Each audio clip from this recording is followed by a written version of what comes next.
What's up guys, it's Dr. Large. Today we're doing another tier list, but this is part of a series of tier lists. Now, what series is this? Well, I'm going to be ranking every single Yu-Gi-Oh! Archetype alphabetically.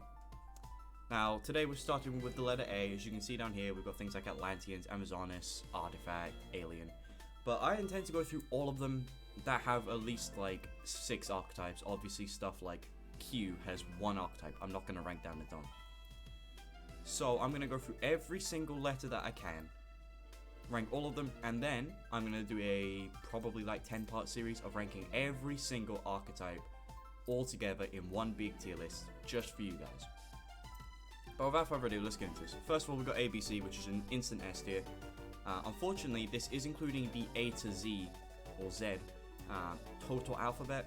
You know, so this is talking about A to Z, Dragon Buster Cannon, or whatever it's called, which, that part of it, awful, unplayable, do not bother. ABC, great deck, honestly phenomenal. Genuinely would recommend playing this in current Master Duel. It's not that bad for the format, genuinely worth giving a go. A base actor, I'll give it a B. It's a pendulum deck, but the pendulum deck's all about destroying its spells and traps, because when they're destroyed they get bonus effects from just when you activate them. It's a pretty niche archetype, I'd say, generally. If you're looking to try something a bit more experimental, if you just really like pendulum, give it a go, it's not that bad. Definitely not the best deck available. Then we got Adamancipator. Obviously this is an S tier. I've talked in great length about this deck, it's personally one of my favorites. I have a video on my channel of my review of Adamancipator, it's worth building. And then I also have my deck list separately, go check that out. Aesir is first F tier. Aesir and Nordics technically are different decks. Aesir is unplayable, obviously it's just the synchros. But even if you include Nordics, I think this is an F tier deck. It's just bad, don't play it. Agents recently got a structure deck. I don't know if their new cards are in Master Duel. I'd assume they are, and assuming that they are, I would give it an A tier. This deck does some pretty neat things. You can do some cool, like, quirky combos or whatever. You can get some kills. It's not bad. I'm not too well versed in it personally, but I'd give it a go if you weren't. Aliens, respective of some of the other archetypes coming up, I have to give this thing like a B. It's not fantastic. I'll give it that. It's not fantastic. The Link monster's pretty good.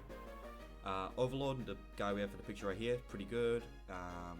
Like, there's a decent amount of stuff. You've got Remove Brainwashing, which is a mind control. It's an alright deck, really. Like, it gets a lot of hate. It's also way too expensive for what it is. Ally of Justice. As far as I'm aware, this deck is completely unplayable. I've never seen this deck do anything ever. Genuinely, I believe this is unplayable. Altergeist. I've not actually seen them play in Master Duel. I've not seen anyone even try Altergeist. I'm assuming they're in the game, obviously. They've been a pretty prominent deck for a little while. I'll give them A. They definitely don't stand up to ABC and Adamancipator, but like, they are a good deck. They were meta not too long ago. Give them a go. If you like control decks, it's like, imagine Eldritch, but a bit more fun. That's how I would put it usually. Amazonis, I give a C. Deck's pretty bad. Was great in Duel Links, I know that. But generally the deck's pretty bad. Don't usually bother. Same thing with Aromage. As a person who loved Aromage when I first discovered it, I love the idea of having a lot of life points. The deck doesn't really pull it off very well. It just wants you to gain life points once, and that's it. It's not great. Amorphage. Now, weird thing with Amorphage is the monster you see on the front is the most well-known one, just because it stops your opponent summoning at the extra deck. So for that alone, it should be A or S. However, the actual deck itself is pretty bad to play, especially with Master Rule 4 and 3 kind of, sorry, 4 and 5 crippling pendulum mechanics. I have to give it B. The actual monsters themselves have some very scary effects to deal with, but this deck doesn't do a whole lot. Honestly, it's not a big issue. Ancient Gears, I have to give... I give an A, because genuinely, when you're not expecting them, especially like you wouldn't be on ladder, this deck could genuinely take a quick game with you. They summon a big monster that's unaffected by spells and traps, you can't activate monster effects in the battle phase, does like double piercing, it's 4,500 attack. and they can do that off of one spell. It's ridiculous. Genuinely a deck to fear on ladder sometimes. If you see Ancient Gift Fusion drop, you have to negate that thing. You will just lose. Ancient Warriors, I have to give like an... I think the deck itself sucks. However, I've seen it in conjunction with Tri Brigade, so I have to give it like an S or an A. And to be fair, I think I'm going to put a few too many things in S eventually, so I'll give it an A. The actual deck itself, I think, is pretty bad. Like, I remember being excited for this thing when it came out. Deck kind of sucks, I'll be honest with you. Appliancer, F. This deck's unplayable. Well, no, I'll give it C. It's more playable than Aesir and Allied Justice, but it's bad. It doesn't do anything.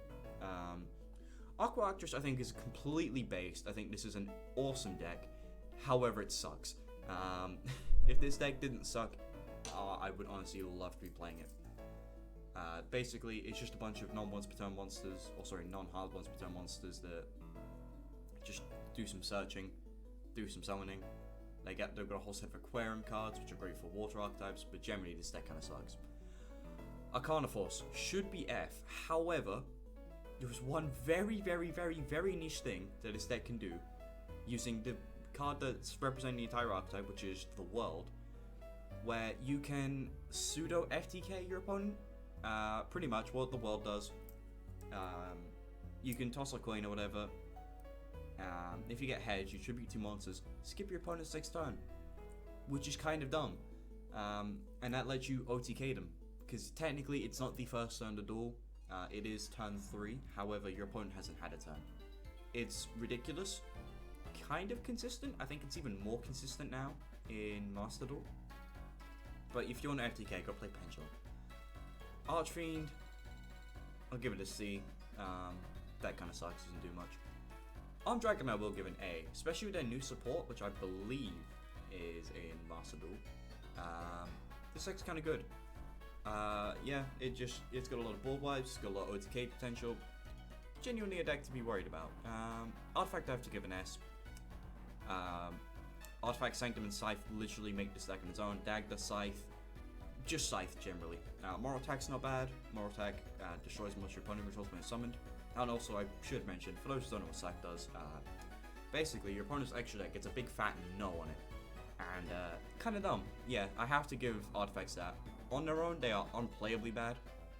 But for what they genuinely have enabled in Yu-Gi-Oh!, I have to put this thing S tier. It's like unfair. It's an archetype. Assault Mode. Now, this is a deck I think hasn't had its potential fully realized. This deck has the potential to be the most toxic thing in existence. It's got a 1-card engine that just puts out Omni Negates that's pretty consistent. And you can just play a bunch of like hand traps and stupid things with it. I feel like this deck has the potential to be really dumb. But because it's not, I think I've got to put it B. On its own, it doesn't do a whole lot. It's just a very small engine. Once you get to combine it with a lot of other things, I think it would go A, but generally I'm going to keep it B, also because I like the symmetry. And then Atlanteans, I'm going to go with A. Atlanteans, I think is, especially when you mix it with Mermails, I think Atlanteans are great. There is this really, really niche combo I came up with, that you can do some stupid combo, whatever, that gets you like 4+ negates, 4 cards ripped out your opponent's hand. Like, it's a stupid combo. It's pretty inconsistent, I'll admit, but you know, it's something there. And yeah, that is every A archetype that has been ranked. Let me know what you guys thought. If I remember, I will send the link to this to the description, and if you want to follow me on Twitter, it might be there. I don't know. I don't really care about Twitter that much. But yeah, this is the big push to be noticed in the Yu-Gi-Oh community. I hope you guys enjoyed, and make sure to subscribe. Dr. Lodge is now in charge.